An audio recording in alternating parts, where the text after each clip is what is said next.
रोटी, कपड़ा और मकान। एक इंसान की यही इच्छा होती है कि उसके जीवन में यह तीन सुख उसे प्राप्त हो जाए। नमस्कार दर्शकों, आप सभी का बहुत बहुत स्वागत है आपके अपने प्रोग्राम भाग्य ऋषि संस्थान सुख का सागर कार्यक्रम में। और मैं हूं आपके साथ उपेंद्र कौर। दर्शकों, 3 वक्त की रोटी हमें मिलती रहे, अच्छे कपड़े भी मिल जाए पहनने के लिए और मकान का सुख यदि हमें प्राप्त हो जाए तो जीवन हमारा थोड़ा सरल हो जाता है। लेकिन कई बार ऐसा देखा जाता है कि मकान का सुख हमें प्राप्त ही नहीं हो पाता।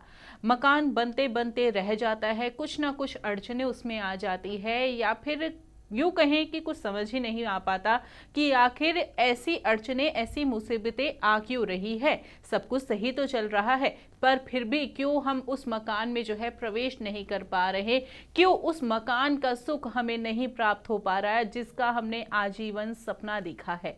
तो ऐसे में आज इस कार्यक्रम के माध्यम से आपको यही बताएंगे कि आखिर क्यों मकान का सुख हमें प्राप्त नहीं हो पाता, बनते बनते काम क्यों अचानक से बिगड़ जाते हैं। तो ऐसे में कार्यक्रम बहुत ही ध्यानपूर्वक देखिएगा, और यदि ऐसी कुछ स्थिति आपके साथ भी उत्पन्न हो रही है तो ऐसे में यह लाइव कार्यक्रम है जिससे जुड़कर आप भी अपनी समस्याओं का समाधान प्राप्त कर सकते हैं। तो यहाँ पर बिना देरी किए प्रोग्राम की शुरुआत करते हैं और मिलकर स्वागत करते हैं हमारे बेहद ही खास मेहमान का। जी हाँ, हम बात करें जाने माने ज्योतिष आचार्य पुष्पेंद्र शास्त्री जी की।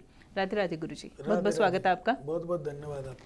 गुरु जी, एक व्यक्ति की चाह यही होती है कि उसे मकान का सुख प्राप्त हो। पूरी उम्र बीत जाती है इस सपने को पूरा करते करते, और ऐसे में जब ये पूरा होने भी लगता है सपना, तो ऐसे में कहीं ना कहीं कुछ लोगों का यह सपना टूट जाता है, बिखर जाता है। वो मकान का सुख उसे प्राप्त ही नहीं हो पाता। सब कुछ सही चल रहा होता है लेकिन कुछ ना कुछ अड़चन आ जाती है। ऐसे में आपसे जानना चाहेंगे कि ये जो अड़चनें बार बार उत्पन्न होती है और एक मकान का सुख हमें नहीं प्राप्त हो पाता, क्यों? ध्यान मूलम गुरु मूर्ति, पूजा मूलम गुरु पदम, मंत्र मूलम गुरु वाक्यम, मोक्ष मूलम गुरु कृपा, गुरुरादिर्नादिश्च गुरु परम देवतम, गुरु परतरम नास्ति देयो सो गुरु मार्गवी। आपने बहुत अच्छा प्रश्न किया है। आजकल हर व्यक्ति की एक चाह रहती है कि मेरा जीवन में एक सुंदर सा मकान बने, उस मकान में मेरा परिवार सुखद रहे, सुखी रहे। लेकिन समय समय पर देखिए, सबसे पहले तो अगर हम कुंडली के माध्यम से भी जानें तो विशेष रूप से देखा जाता है कि लोगों की जो समस्याएं हैं, सबसे ज़्यादा जो समस्या है आजकल, बहुत से लोग बहुत बड़ी आबादी के रूप में किराए पर रह जाती है, पूरा जीवन किराए पे निकाल देती है। अपने पास कुछ नहीं होता, लेकिन उनकी जो लालसा है, मन की इच्छा है, एक होती है कि उनका खुद का मकान बने। क्यों अड़चनें आती हैं, क्या कारण है? सबसे पहला कारण है घर में किसी के द्वारा कोई भी बंधन क्रिया की हुई या पितृदोष घर में लग जाना मकान का सबसे बड़ा कारण है। अगर आपको किसी कारण से, या आपके योग अच्छे हैं, आप मकान बना रहे हैं, आपने जमीन भी खरीद ली या अपनी पैतृक संपत्ति है उस पर आप मकान बना रहे हैं, तो उसमें 3 चीज़ों का आपको विशेष ध्यान देना है। सबसे पहले आपको वास्तु का ध्यान देना चाहिए। अगर उसमें वास्तु दोष है या वास्तु दोष से आप मकान बना रहे हैं, जहाँ पर देवालय होना चाहिए था वहाँ पर आप कोई दूसरी चीज़ स्थापित कर रहे हैं। जैसे मान लीजिए ईशान कोण है, ईशान कोण में अगर आप बेडरूम बना देते हैं या ईशान कोण में आप लेट बाथ दे देते हैं, तो ऐसी अवस्था में आपके घर में 2 चीज़ों के हमेशा कष्ट रहेगा। एक तो संतति का कष्ट रहेगा, संतान पक्ष का बहुत बड़ा कष्ट रहेगा। पुत्री हो सकती है लेकिन पुत्र नहीं होगा, ये ध्यान रखने वाली बात है अगर ईशान कोण में आपके घर में लेट बाथ हैं तो। इसलिए ईशान कोण या तो खाली रखो, और खाली नहीं रख सकते तो देवालय रखो। अगर देवालय आप ईशान कोण में रखते हैं या खाली रखते हैं, या पानी का कोई भी मोटर पाइप या आप किसी भी प्रकार से पानी का साधन ईशान कोण में रखते हैं, तो निश्चित रूप से घर उन्नति करेगा। अब आपको मैं बात बता देता हूं कि जब आप मकान बना रहे हैं, बात चल रही है बनाने वाली, अब उस बनाते समय अड़चन आ जाती है। आपका मकान आधा हो जाता है, आधा होने के बाद बन ही नहीं पाता, कभी मिस्त्री भाग जाते हैं, कभी लेबर नहीं मिलती, कभी सामान नहीं आता। कभी कोई चीज़ खराब हो जाती है, कभी कोई खराब हो जाती है, कभी कभी तो ऐसी होता है कि मकान पूरा बन गया, कंप्लीट मकान हो गया, ऊपर से नीचे तक कंप्लीट मकान हो गया, पत्थर वत्थर सब कुछ लग गया, लेकिन पता नहीं कहीं से पानी का रिसाव हो जाए, जो आपने सीलिंग लगवाई वो गिर जाए, या कोई और समस्या उत्पन्न हो सकती है, बिजली में प्रॉब्लम आ जाए, जो बिजली फिटिंग आप लोगों ने मकान में की उसमें प्रॉब्लम आती है। बहुत सारी समस्याएं, क्योंकि हमारे पास तो हर जगह से कॉल आती हैं और उन कॉलों में हर तरह की समस्याएं हमें दिखाई दी जाती हैं। तो सबसे पहला जो कारण है वो है वास्तु। वास्तु के कारण भी घर में अवरोध पैदा होता है, धीरे धीरे मकान बनता है, उसके बाद में भी ऐसी परेशानी आती है, कभी मकान बनते बनते रुक गया, 4-4 5-5 साल हो गए मकान बनाते बनाते, लेकिन मकान पूरा ही नहीं हो पा रहा है। तो इसका कारण वास्तु।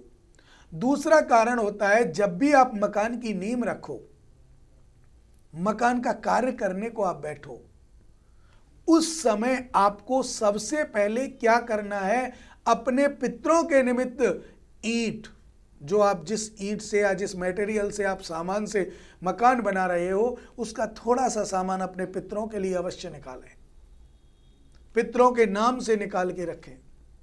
दूसरा, वरुण देव को, जो जल का देव है, एक उसके लिए कुछ निकालें। अग्निदेव को, जो लाइट का प्रतीक है और अग्नि का प्रतीक है, उसके लिए आप निकाल के रखें। घरों में आग लग जाती है, पता है कारण क्या है? कारण यही होता है कि हम अग्निदेव को भूल जाते हैं, इसलिए घरों में आग लगती है। अग्निदेव क्रोधित हो जाते हैं, और क्रोधित होने के बाद या तो आप कैसे कहेंगे, गैस सिलेंडर फट गया, या गैस सिलेंडर में आग लग गई, या कोई शॉर्ट सर्किट हो गया। कारण वो नहीं होता है, कारण होता है देवताओं का समन्वय, तो अग्निदेव का। अर्थात हमें 5 देवताओं का ध्यान रखना होता है। पंचोमकार जिनको बोलते हैं, ब्रह्मा विष्णु महेश रुद्र माँ गौरी। सूर्य हमारा अग्नि का प्रतीक है, रुद्र हमारा जल का प्रतीक है, भगवान शिव का प्रतीक है, इंद्र का प्रतीक है, और इंद्र का हम जल के स्वरूप में पूजते हैं। तो इन देवताओं का विशेष रूप से विचार करके मकान बनाना चाहिए। कभी कभी ऐसा होता है कि किसी की नज़र लग जाती है और टोने टोटके हो जाते हैं, उसमें दिक्कत आ जाती है, उसमें परेशानी आती है, काम पूरा नहीं होता है। उसके लिए भी आपको उसका समाधान करना चाहिए, तभी तो कार्य आगे बढ़ेगा। उसमें कई प्रकार की ऐसी समस्याएं जो आपके जीवन में नहीं आनी चाहिए, वो भी आ जाती हैं। तो इसके कारण सोच समझ के आगे बढ़ें, क्योंकि जीवन में एक बार मकान बनाना बहुत बड़ी बात है, और वो बन जाए तो आदमी खुशनुमा सुखद हो जाता है और अपने परिवार के साथ उसमें गृह प्रवेश कर लेता है, जिससे उसके जीवन में अड़चन ना हो, लेकिन फिर भी अड़चन बनी रहे तो उसका मन दुखित हो जाता है। बिल्कुल, यहाँ पर और भी विशेष जानकारी मैं ज़रूर आपसे प्राप्त करना चाहूँगी, लेकिन एक कॉलर जुड़ गए, उनसे बात कर लेते हैं। नमस्कार, बहुत बहुत स्वागत है आपका कार्यक्रम में। जी मैम, राधे राधे। जी राधे राधे। क्या नाम है आपका, कहाँ से बात कर रहे हैं? मेरा नाम आकाश शर्मा है मैडम। जी आकाश जी, किनके बारे में जानना चाहते हैं? मैं देहरादून से बात कर रहा हूँ मैडम। मेरे घर में एक तो जो सीलन नहीं जा रही, और एक ना पपड़ियाँ निकल रही हैं मोटी मोटी। जी, तो आप ऐसे में अपने जो है घर के बड़े का नाम बताएंगे? घर में बड़े का नाम है मैडम श्री धर्मपाल शर्मा। श्री धर्मपाल शर्मा। सीलन की प्रॉब्लम है आचार्य जी की। देखिए भैया, आपने जिनका नाम बताया आपके पिताजी हैं? नहीं, मेरे दादाजी। ये आपके दादाजी हैं। तो देखिए, आपके दादाजी जो ये मकान बनाया था, ये आपके दादाजी ने बनाया है। जी जी जी। और इसमें इस समय थोड़ी सी प्रॉब्लम आ रही है कि आपकी जैसे पपड़ी बन जाती है या सीलन आ जाती है।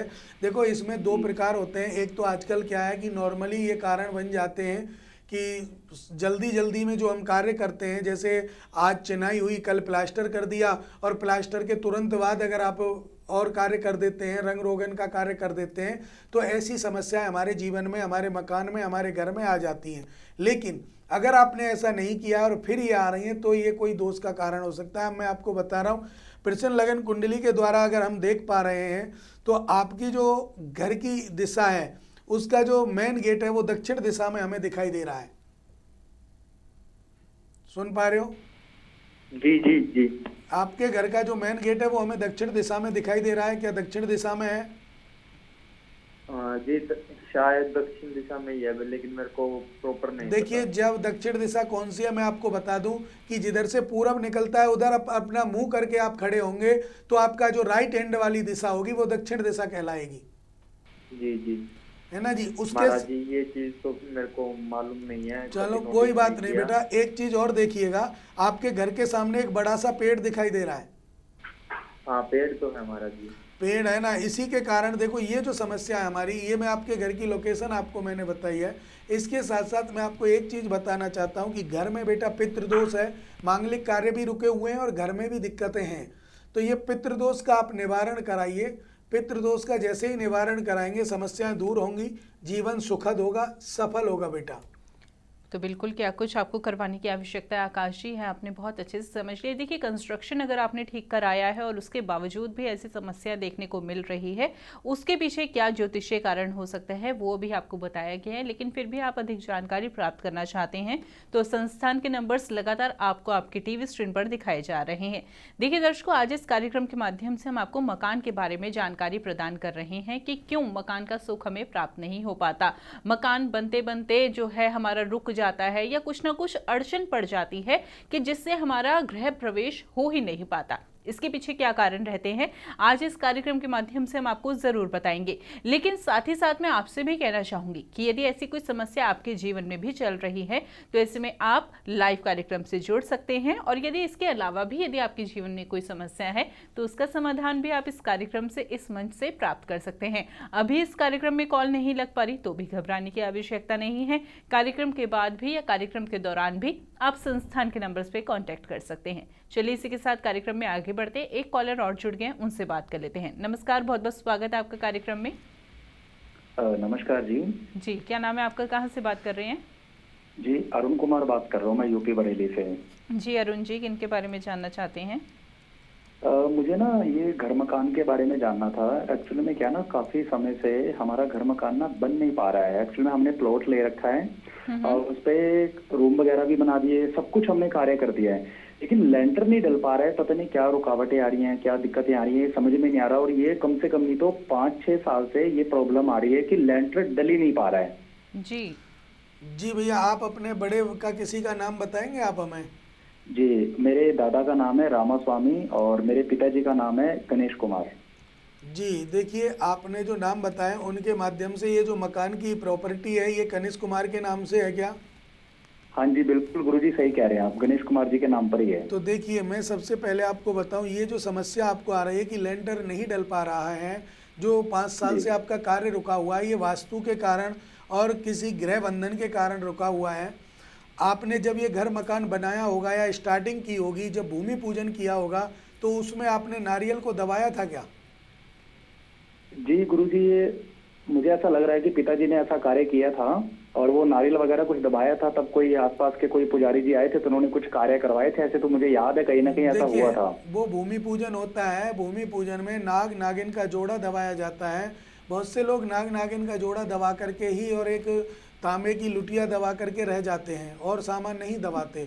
उसमें कई ऐसी चीज़ें हैं जो हमारी भूमि पूजन में काम आती हैं बेटा, जैसे दीपक, जो आपका पीतल का दीपक होता है या मिट्टी का दीपक आप ले सकते हैं, तांबे की लुटिया होती है उसमें जल भर सकते हैं या चावल आप भर सकते हैं, और उसमें एक पानी वाला जो नारियल होता है वो नारियल दबाना जाता है। लाल कपड़ा 1.25 मीटर होता है, नाग नागिन का जोड़ा होता है, तांबे का सिक्का होता है, एक दूरबा होती है, घास होती है, ठीक है, कुसा होती है, और उसके साथ 7 हल्दी की गांठ होती हैं।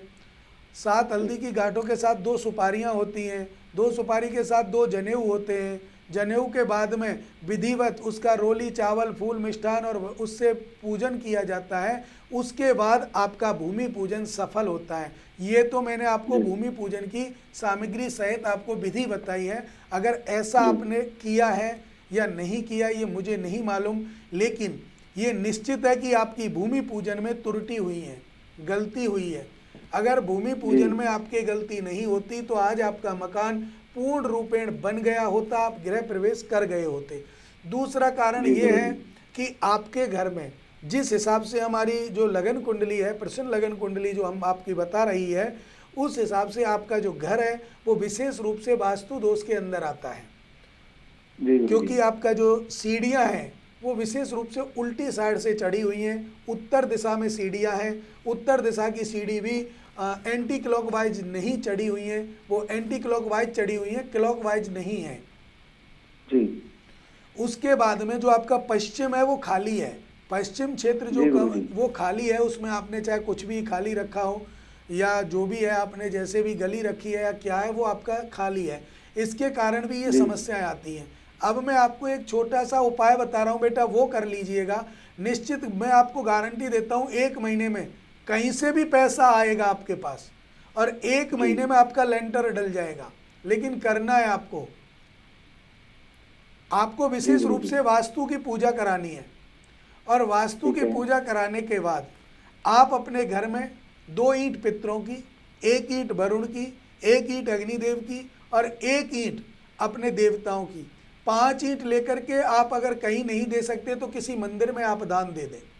मंदिर में जब भी मंदिर का निर्माण होगा वो उसमें काम आ जाएगा जी। तो आप ये मंदिर में दान दें, वास्तु की पूजा कराएं और छोटे से जो नीम में जो आपने भूमि पूजन किया था उसमें जो सामग्री मैंने बताई उनमें से जो चीज़ नहीं दबाई हो वो दोबारा से नीम के पास छोटा सा गड्ढा करके आप उसमें दबा दीजिए भूमि पूजन का सामान। फिर आप देखिए अगर 1 महीने के अंदर आपका लेंटर ना डले तो आप मुझसे फ़ोन करके दोबारा बात कर सकते हैं। जी गुरु जी। राधे राधे बेटा। तो बिल्कुल जो अड़चन आ रही है वो बिल्कुल दूर हो जाएगी, लेकिन उसके लिए उपायों को उसी प्रकार से अपनाना होगा जैसा कि अभी आपको बताया गया है। मन में फिर भी कोई प्रश्न है या अधिक जानकारी और प्राप्त करना चाहते हैं तो ऐसे में संस्थान के नंबर्स लगातार आपको आपकी टीवी स्क्रीन पर दिखाए जा रहे हैं। इसी प्रकार से दर्शकों, यदि आपके मन में भी कोई प्रश्न है तो ऐसे में इस कार्यक्रम से जुड़कर आप अपनी समस्याओं का समाधान प्राप्त कर सकते हैं। चलिए इसी के साथ कार्यक्रम में आगे बढ़ते हैं। अब यहाँ पर आचार्य जी आपसे जानना चाहेंगे कि मकान बनाते वक्त हमें और किन खास बातों का ध्यान देना चाहिए। जी देखिए, सबसे पहले तो मैंने अभी आपको बताया भूमि पूजन का। आजकल क्या करते हैं, पहले तो भूमि पूजन नीम खुदवा देते हैं, 2 दिन पहले खुदवा दिया। सबसे पहले भूमि पूजन का जो मुहूर्त है, जो ब्राह्मणों ने आपको मुहूर्त बताया है, उस मुहूर्त के अंतराल में ही भूमि की खुदाई हो, उसी अंतराल में भूमि का पूजन हो और जो सामग्रियां मैंने बताई वो आपको मिले। आजकल नक्शा बनवाते हैं, मकान बनाने से पहले नक्शा बनाते हैं, तो जो आर्किटेक्ट हैं वो प्रत्येक आर्किटेक्ट, ज़्यादातर लोगों की बात कर रहा हूँ, वास्तु के द्वारा ही नक्शा देते हैं कि उसमें वास्तु दोष ना हो।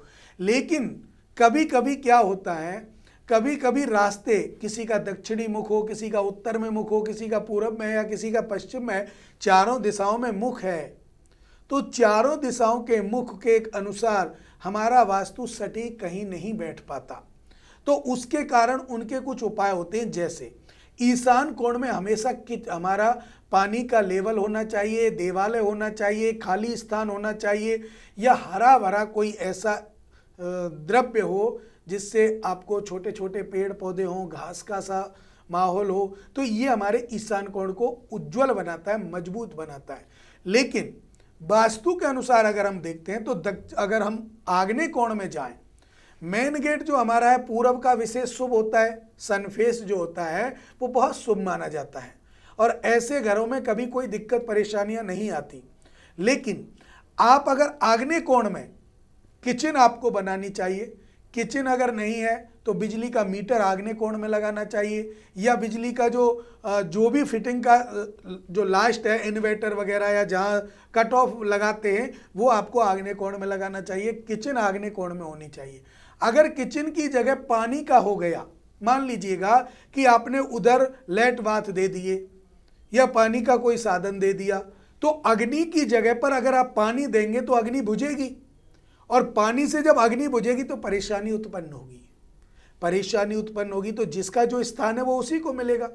अब आप सीढ़ी होगी, ये जो मैं आपको बता रहा हूँ ये हमारे घर बनाने के कुछ महत्वपूर्ण बातें बता रहा हूँ। पूरी बात तो मैं नहीं बता पाऊंगा यहाँ पे, लेकिन महत्वपूर्ण बात, सबसे पहला महत्वपूर्ण आपका देवालय हो गया, मंदिर हो गया घर में, दूसरा किचन हो गया और तीसरा होती है सीढ़ियाँ।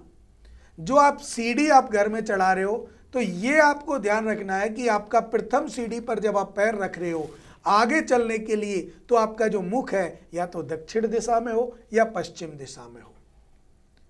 अगर ये 2 जगह आपका मुख है तो आप यकीन मानिएगा कि आपके घर में दिक्कत नहीं आएगी।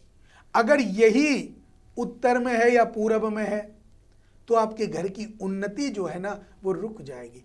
कभी भी दूसरी बात, सीढ़ियां चढ़ाते समय हमें क्लॉकवाइज सीढ़ी चढ़ानी चाहिए। जैसे आप परिक्रमा देते हैं, ऐसे ऐसे हमें सीढ़ी चढ़ानी चाहिए। अगर हम सीढ़ियां उल्टी चढ़ा देते हैं तो हमारे घर की उन्नति रुक जाती है, गृह कलेश बढ़ता है, घर भी पूरा होने में बहुत समय लग जाता है। तो इसके लिए सीढ़ियों का हमें विशेष ध्यान देना चाहिए। सीढ़ी गलत तरीके से नहीं होनी चाहिए, सीढ़ी एंटी क्लॉकवाइज नहीं होनी चाहिए, हमेशा क्लॉकवाइज सीढ़ी हो तो आपको लाभ मिलेगा।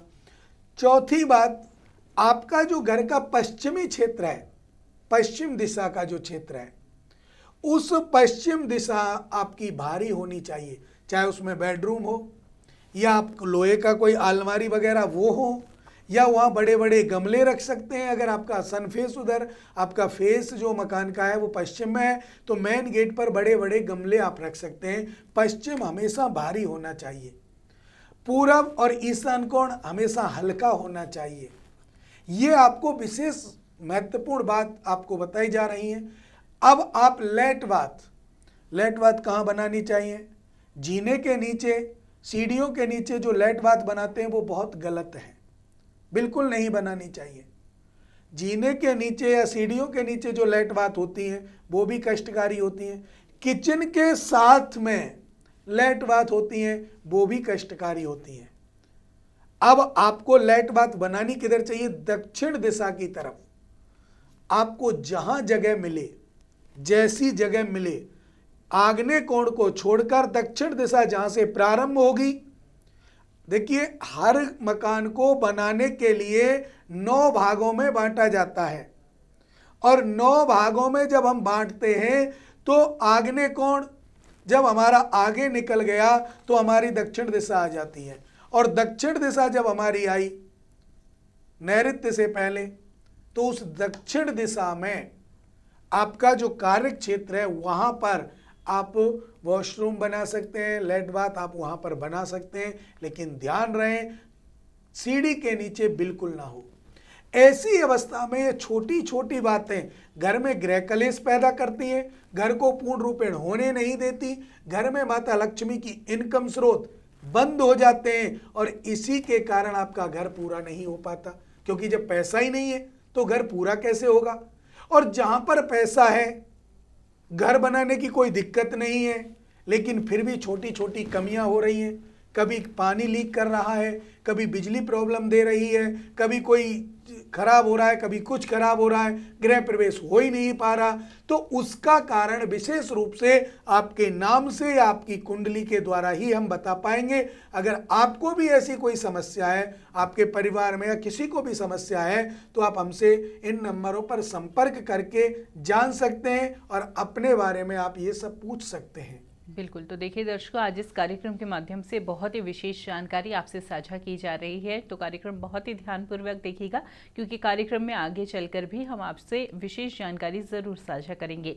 लेकिन उससे के साथ ही मैं आपसे यह बात कहना चाहूँगी कि यदि आपके मन में भी कोई प्रश्न है तो ऐसे में आप हमारे कार्यक्रम से जुड़ सकते हैं, और वो लोग जो आचार्य जी से पर्सनल अपॉइंटमेंट लेना चाहते हैं, व्यक्तिगत रूप में मुलाकात कर अपनी समस्याओं को साझा करना चाहते हैं, तो ऐसे में आप अपनी पर्सनल अपॉइंटमेंट फिक्स करा सकते हैं। और साथ ही साथ यदि आप अपने लिए कुछ विशेष उपाय करवाना चाहते हैं, हवन करवाना चाहते हैं, यज्ञ करवाना चाहते हैं, कोई अनुष्ठान करवाना चाहते हैं, तो यह भी संभव है। इसके लिए आप संस्थान से जुड़कर वैदिक पद्धति के माध्यम से, वैदिक ब्राह्मणों के माध्यम से अपने लिए सभी कुछ जो है संपन्न करा सकते हैं। चलिए इसी के साथ कार्यक्रम में आगे बढ़ते हैं। अब आचार्य जी, एक सवाल मैं आपसे करना चाहूंगी। यह तो हमने जाना कि मकान बनाते बनाते किन बातों का ध्यान रखना चाहिए जिससे जो है हमें अड़चने ना आए जीवन में, लेकिन एक सवाल यह लेना चाहूंगी, कुछ लोग ऐसे भी होते हैं जिनका भले खुद का मकान होता है लेकिन फिर भी वो खुद के मकान में नहीं रह पाते, वो रहते हैं रेंटेड हाउस में, यानी कि जो है किराए के घर पे रहते हैं। वो ऐसा क्यों? देखिए, ऐसा इसलिए होता है कि हमारी कुंडली में जो हमें मकान दिलाने वाला ग्रह होता है वो होता है गुरु, और गुरु और सूर्य की युति आ जाए या गुरु और चंद्रमा की युति आ जाए तो हमें अपने घर में रहने को मिलेगा। घर बहुत अच्छा होगा, सुंदरता से बनेगा। लेकिन अगर यही ग्रह अपने अलग अलग हो जाएं या नीच की प्रवृत्ति में आ जाएं या नीच की राशि पर बैठ जाएं या शत्रु की राशि पर बैठ जाएं, तो आप कितना भी अच्छा घर बना लीजिए, कैसा भी आप पैसा लगा लीजिए, लेकिन आप रहोगे रेंट पर ही। कहीं ना कहीं आप रेंट हाउस लोगे और वहाँ अपना वास करोगे। कैसे करोगे? बच्चों को पढ़ाने के बहाने जाएं या नौकरी के बहाने जाएं या जो भी जाएं, क्योंकि आपका जो सर्किल है, घर वाला जो सर्किल है, वो बंद है। और जब तक घर का सर्किल नहीं खुलेगा, कुंडली में जो घर का सर्किल होता है वो जब तक नहीं खुलेगा तब तक आपको घर प्राप्त नहीं होगा, चाहे आप कितने भी पैसे वाले क्यों ना हो। और उसके द्वारा जिसका घर सर्किल है या खुला हुआ है वो कभी रेंट पे नहीं रह सकता। वो चाहे जहाँ भी जाएगा वहीं सोचेगा कि मैं किराए पे रहने की बजाय अपना प्लॉट खरीद लूँ, मकान बना लूँ, क्योंकि उसका घर सर्किल खुला होता है। सर्किल का अर्थ है हमारे द्वादश भावों में दसम भाव जब हमारा मजबूत होता है तो हमें हमारा हाउस मिल जाता है, हमारा घर मिल जाता है, और वो घर दसम भाव हमें दिलाता है। उसके साथ साथ हमें दो चीज़ों का विशेष हमें ध्यान रखना होता है। एक तो हमारे पितृ मजबूत होने चाहिए, दूसरा हमारे घर में माता पिता की सेवा होनी चाहिए। ऐसा नहीं, आजकल क्या होता है, जितने बड़े लोग हैं उतने बड़े लोग अपने माता पिता को वृद्धाश्रम में छोड़ देते हैं। अब वृद्धाश्रम में माता पिता को इसलिए छोड़ दिया कि घर में उनकी सेवा करने वाला नहीं कोई। सुबह जाते हैं, शाम को आते हैं, बिजनेस है, व्यापार है, जो भी है, लेकिन उनको ये सोचना चाहिए कि माता पिता को हम घर से वृद्धाश्रम में छोड़ तो रहे हैं, लेकिन वो हम ठीक नहीं कर रहे, वो अपने लिए हम गड्ढा खोद रहे हैं। भविष्य में आने वाली पीढ़ी आपकी घर में नहीं रह सकती। वो दोष आपके गृह हाउस पे लगेगा, और गृह हाउस पे जब लग जाएगा तो आपका जो थर्ड हाउस है, जो परिवार का है, वो नष्ट हो जाएगा, और नष्ट होने के बाद में आप दुखी रहेंगे। जब तक आप उस स्थिति पर आओगे तब तक आपका घर भी नष्ट होगा, तो आपको भी वृद्धाश्रम में जाना पड़ेगा। इसीलिए अपने माता पिता की सेवा आपको निश्चित रूप से करनी चाहिए। आपके जीवन में माता पिता की श्रेष्ठता अगर होगी तो आपका जीवन लक्ष्य सफल हो जाएगा। बिल्कुल। तो देखिए दर्शकों, आज इस कार्यक्रम के माध्यम से बहुत ही विशेष जानकारी आपसे साझा की गई है। बातों का ध्यान आप जरूर रखिएगा। मकान बनाते वक्त आपको किन बातों का ध्यान देना चाहिए जिससे जो है उस मकान में अड़चने उत्पन्न ना हो, ऐसे में आपको किन बातों का ध्यान देना चाहिए आपको बहुत अच्छे से बताया गया है। लेकिन फिर भी यदि ऐसी समस्या आपके साथ भी हो रही है तो ऐसे में सबसे पहले आपको अपनी कुंडली का आंकलन करवाना चाहिए। अपनी कुंडली का आंकलन यदि आप आचार्य जी द्वारा करवाना चाहते हैं तो नंबर्स लगातार आपको आपकी टीवी स्क्रीन पर दिखाए जा रहे हैं। चलिए इसी के साथ वक्त इशारा कर रहे कार्यक्रम को यहीं पर विराम देने का। आप जुड़े आचार्य जी इस कार्यक्रम के थ्रू हमें इतनी विशेष जानकारी से अवगत कराया, उसके लिए बहुत बहुत धन्यवाद। राधे राधे। राधे राधे। राधे राधे दर्शकों।